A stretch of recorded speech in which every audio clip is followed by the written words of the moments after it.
Once, there was a man who lived by the side of the road, and he sold hot dogs. Very good hot dogs. He was hard of hearing, so he had no radio. He had trouble with his eyes, so he read no newspapers.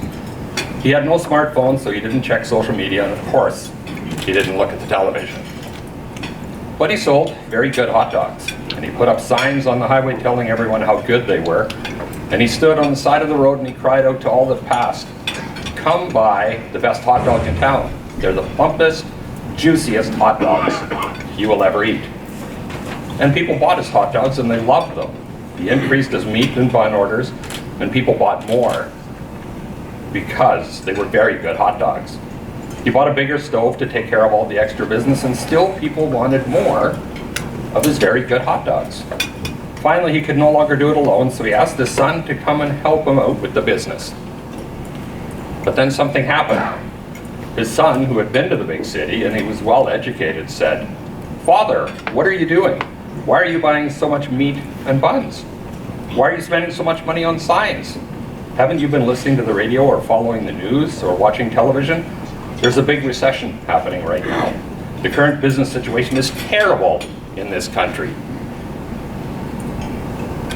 We have all kinds of problems with tariffs and unemployment and high living costs and housing affordability. The rich have too much and the poor don't have enough, and there's problems all over the place with drugs and alcohol. It's really, really hard out there, Dad." So the father, hearing this, said, "Well, my son's very smart, and he follows the news, and he listens to the radio, and he watches TV, so he ought to know." So he cut down on his bun orders, he took down his advertising signs, and he no longer bothered to stand by the side of the road to promote and sell his hot dogs. And almost overnight, his sales fell. When he came home, he said, "You're right, son.